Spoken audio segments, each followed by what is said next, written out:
우리 교회의 분명한 비전은 다음과 같습니다. 우리 함께 한 목소리로 읽어볼까요? 시작.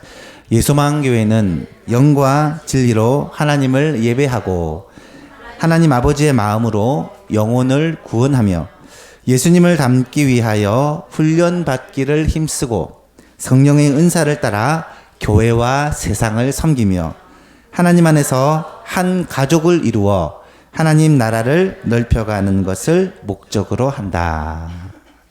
이것이 우리 예수망교회 모든 성도들의 목적입니다. 2월 달부터 교회 주보가 개편되면서 이 목적이 주보에 그렇게 실리게 될 것이고요. 가능하면 이 교회의 비전을 우리 성도들은 다 안 그래도 외울 거 많은데 자꾸 외우라고 해서 죄송한데 암송을 하고 마음에 새기고 다녔으면 좋겠다. 그런 생각이 듭니다. 왜 우리가 사느냐? 우리 교회가 뭐 하는 교회냐? 우리 교회가 무엇을 향해 달려가야 되느냐? 분명한 목적과 방향이 있어야 교회가 건강한 교회가 될 수 있기 때문입니다. 오늘은 두 번째로 지난 시간에 이어 두 번째로 전도와 선교에 대해 교회의 비전 전도와 선교에 대해 함께 말씀을 나누려고 합니다. 전도와 선교는 사실은 같은 뜻입니다만은 꼭 구분을 해야 한다면 이런 차이가 있습니다. 전도라는 것은 같은 언어를 사용하는 동족에게 복음을 전하는 것이고 선교라는 것은 언어와 문화가 다른 외국인에게 다른 나라 사람에게 복음을 전하는 것이다 라고 학적으로는 구분을 합니다. 하지만 요즘에는 이런 구분이 참 모호해질 때가 많습니다. 예를 들면 국내에서 외국인 노동자들에게 복음을 전하여 그 노동자들이 본국으로 돌아가 그렇게 예수를 믿게 하기 위해 외국인 노동자 선교를 하는 분이 과연 전도하는 사람이냐 선교하는 사람이냐 묻는다면 참 대답하기가 애매해지죠. 요즘에 관심이 많이 기울여지고 있는 탈북민과 또 북한 선교, 언어와 문화가 같다고 하기도 그렇고 다르다고 하기도 애매합니다. 그래서 전도로 해야 되나 선교로 해야 되나. 심지어 요즘 청소년 사역자들을 가리켜 청소년 선교사다 이런 표현을 자주 씁니다. 왜냐하면 여러분 청소년들을 만나서 얘기해 보면 언어도 다르고요 문화도 달라요. 그래서 그들은 전도가 아니다 선교다 이렇게 얘기하는 사람도 있습니다. 여러분 전도와 선교를 구별하는 것이 중요한 것이 아니라 교회는 전도하는 일에도 힘을 써야 되고 선교하는 일에도 힘을 써야 된다. 이것은 다 사람들에게 복음을 전하는 일이기 때문에 교회가 해야 될 교회의 사명이다라는 것입니다. 국내 전도, 해외 선교. 우리 교회에서 해외 선교사님도 후원을 하고 국내 미자립 교회도 후원을 하고 또 선교 기관도 후원을 합니다. 이렇게 하는 것은 하나님께서 명령하신 그 복음이 전 세계 모든 민족 모든 사람에게 퍼져야 되기 때문에 교회는 그 사명을 감당하는 것이죠. 예수님이 말씀하시기를 너희는 또 이르시되 너희는 온 천하에 다니며 만민에게 복음을 전파하라 라고 분명히 말씀해 주셨습니다. 예수님의 지상명령이라고 하는 사도행전 1장 8절 말씀에도 보면 오직 성령이 너희에게 임하시면 너희가 권능을 받고 예루살렘과 온 유대와 사마리아와 땅끝까지 이르러 내 증인이 되리라 하시니라. 여기서 예루살렘과 유대와 사마리아와 땅끝은 순차적인 의미가 아니라 동시적인 의미다. 아마 들어보셨을 것입니다. 함께 해야 된다는 거예요. 내 가족도 전도해야 되고 이웃도 전도해야 되고 이 지역의 주민들에게도 전도해야 되고 다른 나라 다른 민족에게도 복음을 전하는 일을 교회는 동시에 해야 된다는 말입니다. 가까운 곳에서부터 먼 사람까지 우리 가족부터 알지 못하는 사람 문화와 언어가 다른 저 멀리 사는 다른 나라의 사람들까지도 우리는 전도하는 사명에 복음을 전하는 사명을 교회가 가지고 있다라는 것이죠. 여러분 그런 말 들어보셨습니까? 사명이 생명보다 귀하다. 사명이 생명보다 귀하다. 바울 사도는 자신의 이 사명에 대해서 이런 고백을 하더라고요. 사도행전 20장 24절을 보니까 내가 달려갈 길과 주 예수께 받은 사명 곧 하나님의 은혜의 복음을 증언하는 일을 마치려 하면은 나의 생명조차 조금도 귀한 것으로 여기지 아니하노라. 이 사명, 복음 전하는 사명, 영혼 구원하는 사명이 너무 중요하고 너무 가치 있기 때문에 이 사명을 감당하기 위해서는 내 생명조차도 귀한 것으로 여기지 않는다. 이 말은 이 사명을 내 목숨보다 귀하게 여긴다라는 말이죠. 여러분, 우리 교회는 전도와 선교라는 이 교회의 비전을 우리 교회의 사명으로 삼고 이것을 위해 온 힘을 다해야 될 것입니다. 교회뿐만 아니라 여러분 개인도, 여러분의 기관도, 여러분의 전도회도 온 교회가 복음 전하는 일, 예수 그리스도를 전파하는 일, 하나님의 나라를 확장하는 일에 온 마음을, 초점을 맞춰야 할 것입니다. 그럼 우리가 어떻게 전도와 선교의 사명을 감당해야 되나? 우리 교회 비전에는 명확하게 명시되어 있습니다. 하나님 아버지의 마음으로 영혼을 구원하며 하나님 아버지의 마음으로 영혼을 구원해야 된다라는 것입니다. 그렇다면 하나님의 아버지의 마음이 어떤 마음일까? 하나님 아버지의 마음에 대해서 성경은 분명히 말씀을 합니다. 먼저 하나님 아버지의 마음은 한 영혼을 천하보다 귀하게 여기시는 마음이에요. 한 영혼을 천하보다 귀하게 여기시는 마음입니다. 예수님이 이런 말씀을 하십니다. 사람이 만일 온 천하를 얻고도 제 목숨을 잃으면 무엇이 유익하리요? 사람이 무엇을 주고 제 목숨을 바꾸겠느냐? 모든 것을 다 얻고도 죽어버리면 아무런 의미가 없다는 말이죠. 여러분, 한 영혼이 천하보다 귀하기 때문에 예수님은 그 영혼을 건지시기를 원하신 거예요.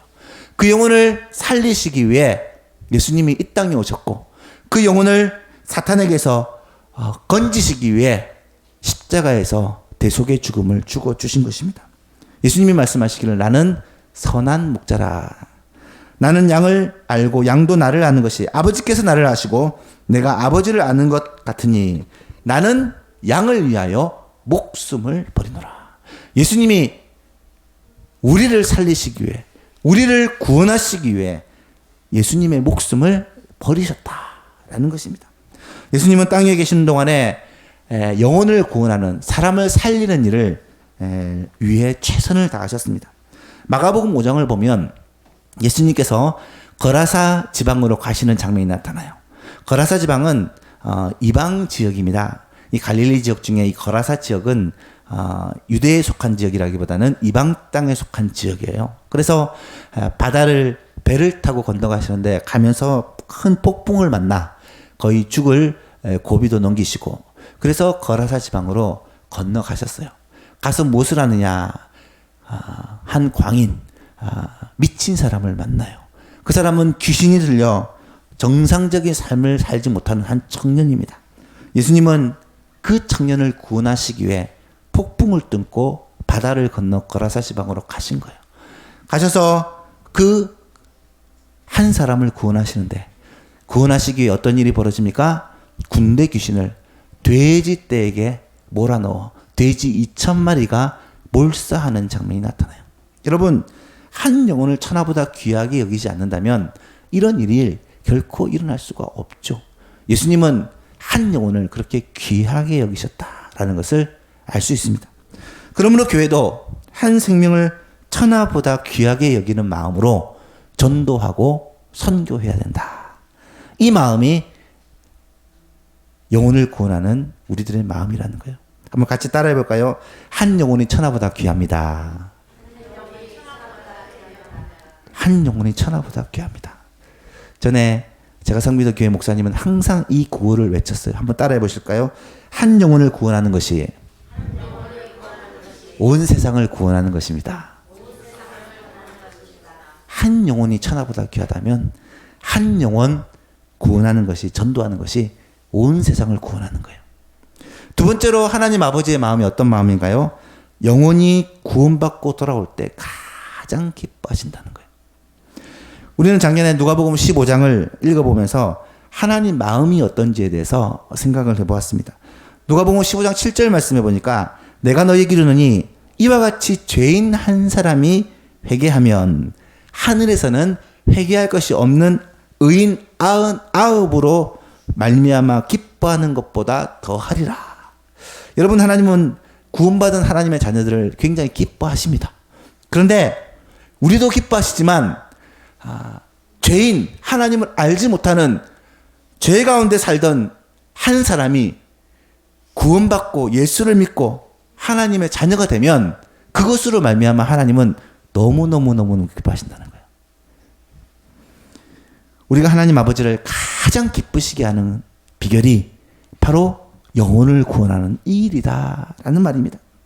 누가복음 15장 10절에 보면 내가 너희에게 이르노니 이와 같이 죄인 한 사람이 회개하면 하나님의 사자들 앞에 기쁨이 되느니라. 하나님의 사자들 앞에 기쁨이 된다는 말은 한 영혼이 구원받고 들어오면 하나님도 기뻐하시지만 하늘의 천사들도 함께 기뻐하고 천국에서는 그 사람으로 말미암아 잔치가 벌어진다는 거예요. 상상해 보세요. 한 영혼이 돌아올 때 그것으로 말미암아 천국 잔치가 벌어지는 그 모습을 말입니다. 왜 그럴까요? 누가복음 15장 32절에 보니까 이런 아들의 비유에서 이 내 동생은 죽었다가 살아났으며 내가 잃었다가 얻었기로 우리가 즐거워하고 기뻐하는 것이 마땅하다 하니라. 이것이 바로 하나님 아버지의 마음이다 라는 것입니다. 사랑하는 예수만교회 성도 여러분, 성도들의 궁극적인 목적은 주님을 기쁘시게 하는 것이잖아요. 하나님의 기쁨이 되는 것이잖아요. 어떻게 주님을 기쁘시게 하시나요? 영혼을 구원하는 것이 주님을 가장 기쁘시게 하는 일이다 라는 거예요. 우리가 주를 기쁘시게 하면 어떤 일이 벌어집니까? 주님은 우리를 기뻐하시고 우리들을 또 기쁘게 해주세요. 여러분, 우리가 주님의 기쁨이 되면 주님은 우리에게 상을 주십니다. 복을 주십니다. 은혜를 주셔요. 다니엘서 12장 3절에 보면 지혜 있는 자는 궁창의 빛과 같이 빛날 것이요 많은 사람을 옳은 대로 돌아오게 한 자는 별과 같이 영원토록 빛나리라. 하나님이 이런 영광을 주신다는 말입니다. 예수님도 말씀하시기를 그때의 의인들은 자기 아버지 나라에서 해와 같이 빛나리라. 귀 있는 자는 들을지어다. 마가복음 10장에 보면 예수님께서 말씀하시기를 내가 진실로 너희에게 이르노니 나와 복음을 위하여 집이나 형제나 자매나 어머니나 아버지나 자식이나 전토를 벌인 자는 현세에 있어 집과 형제와 자매와 어머니와 자식과 전토를 100배나 받되 박해를 겸하여 받고 내세에 영생을 얻지 못할 자가 없느니라 말씀하셨어요. 그러므로 우리의 서만교회는 하나님을 기쁘시게 하기 위해 영혼을 구원하는 전도와 선교에 온 힘을 다해야 한다라는 말입니다. 세 번째로 하나님 아버지의 마음이 어떤 마음입니까? 영혼을 구원하는 일에 온통 집중되어 있다라는 거예요.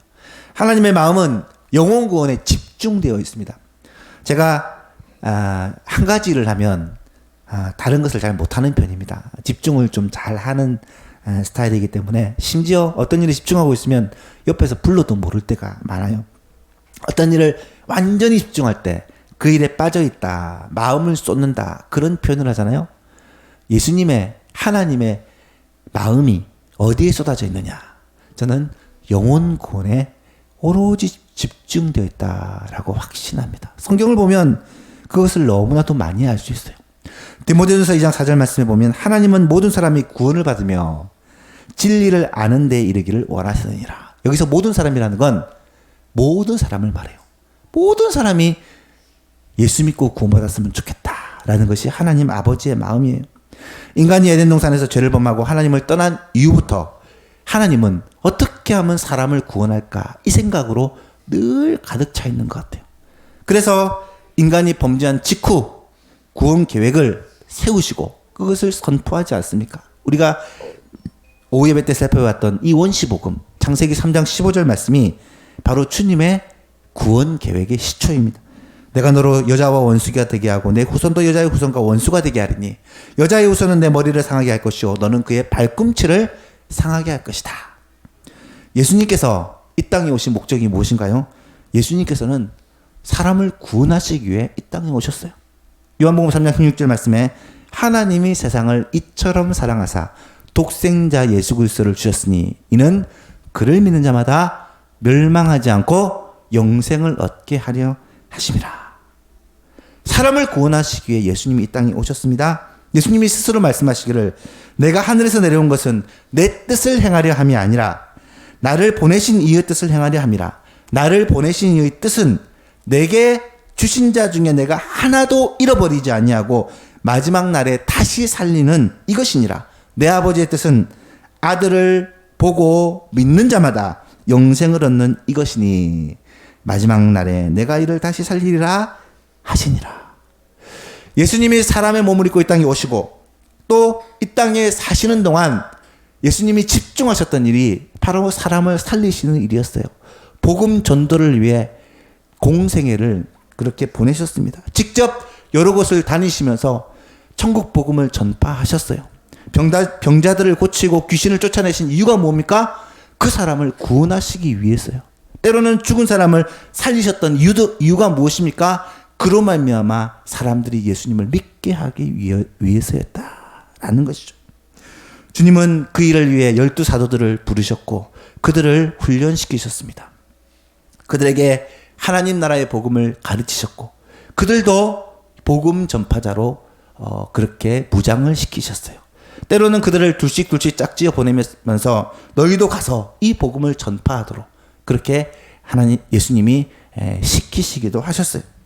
예수님은 구원을 완성하기 위해 십자가를 지셨고 죽으시고 부활하시고 또 승천하심으로 말미암아 이 구원 사역을 다 완성하셨어요. 그 이유가 무엇인가요? 사람을 구원하시기 위해, 바로 우리를 살리시기 위함이라는 것입니다. 또한 예수님께서는 하늘로 올리신 후에 열흘 만에 보혜사 성령으로 함께 오셨습니다. 성령님께서 이 땅에 오신 목적도 결국은 영혼을 구원하시기 위함입니다. 성령님이 오셔서 하시는 일 가운데 가장 중요한 일이 바로 예수님을 믿고 구원받도록 하는 일이다라는 것을 우리는 알고 있습니다. 여러분, 이와 같이 삼위 하나님 모두가 오직 사람을 구원하는 이 일에 관심을 다 집중하고 있음을 우리는 깨달아야 합니다. 지금도 마찬가지예요. 지금도 삼위 하나님은 영혼 구원에 그 관심이 집중되어 있습니다. 우리의 소망교회에도 하나님이 무엇을 원하시느냐? 우리 교회가 영혼 살리는 이 일을 하시기를 간절히 소원하고 있다라는 거예요. 그렇다면 우리의 소망교회는 이 하나님 아버지의 마음을 품고 영혼을 구원하기 위해 온 힘을 다할 수 있기를 바랍니다. 그것이 교회에서 하는 전도와 선교의 사역이라는 거예요. 그렇다면 이 전도와 선교의 사역을 구체적으로 어떻게 감당해야 될까? 오늘 본문 말씀을 보니까 사도 바울이 디모데에게 보낸 편지에서 어떻게 이 전도와 선교의 사명을 감당해야 될지를 말씀하고 있는데 그 분위기가 굉장히 엄숙하고 아주 무겁습니다. 1절 2절 말씀을 한번 보십시오. 같이 한번 읽어볼까요? 시작. 하나님 앞과 살아있는 자와 죽은 자를 심판하실 그리스도 예수 앞에서 그가 나타나실 것과 그의 나라를 두고 엄히 명하노니 너는 말씀을 전파하라. 때를 얻든지 못 얻든지 항상 힘쓰라. 범사의 오래 참음과 가르침으로 경책하며 경계하며 권하라. 성경 아마 전체에서 가장 엄한, 가장 강한 명령이 이 명령이 아닐까요? 하나님 앞과 심판자로 오실 그 예수님 앞에서 그가 나타나실 것과 그의 나라를 두고 엄히 명하노니. 여러분, 이 명령이 어떤 명령입니까? 세 가지 명령을 2절에서는 주고 계십니다. 오늘은 이 세 가지 명령을 살펴보면서 우리에게 주시는 하나님의 분명한 명령을 붙잡는 시간 되었으면 좋겠어요. 첫 번째 명령이 복음의 말씀을 전파하라라는 명령이에요. 너는 말씀을 전파하라. 이것은 예수님의 지상명령과 동일한 명령입니다. 예수님의 지상명령을 얘기할 때 마태복음 28장 18절에서 20절 말씀을 이야기해요. 오늘 예배를 시작하면서 읽었던 말씀인데요. 우리 같이 한번 이 예수님의 가장 위대한 명령을 읽어봅시다. 시작. 예수께서 나와 말씀하여 이르시되 하늘과 땅의 모든 권세를 내게 주셨으니 그러므로 너희는 가서 모든 민족을 제자로 삼아 아버지와 아들과 성령의 이름으로 세례를 베풀고 내가 너희에게 분부한 모든 것을 가르쳐 지키게 하라. 볼지어다 내가 세상 끝날까지 너희와 항상 함께 있으리라 하시니라. 아멘.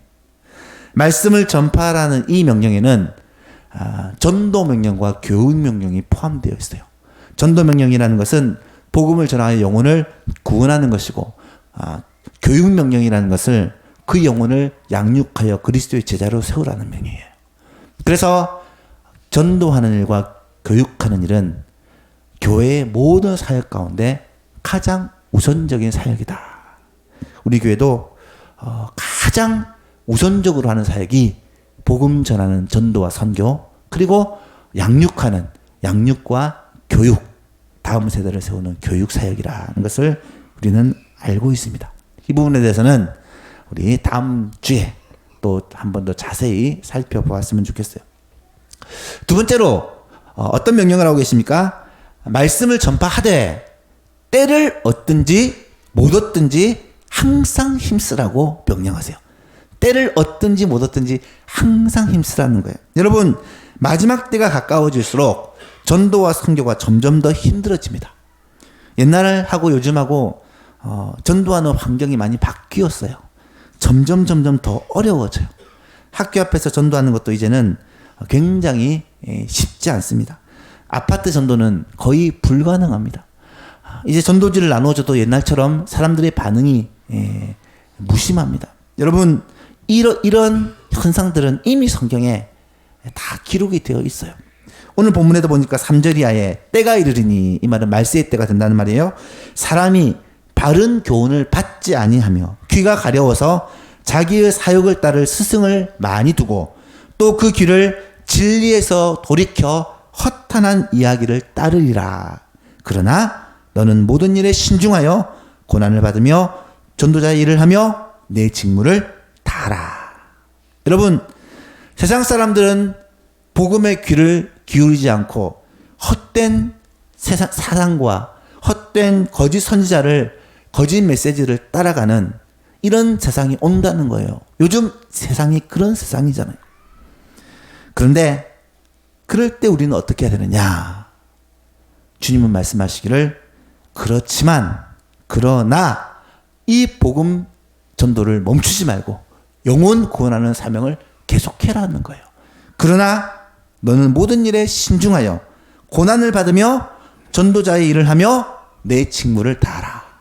이 말을 좀 우리가 뜯어서 봐야 돼요. 여러분, 모든 일에 신중하라는 말은요, 지혜롭게 하라는 말인데, 이 지혜는 우리의 지혜가 아니라 하나님의 지혜예요. 그래서 어떻게 영혼을 구원해야 될지를 하나님께 기도하여 지혜를 얻으라는 거예요. 어떻게 저 아이들을 구원하지? 어떻게 우리의 가족들을 구원하지?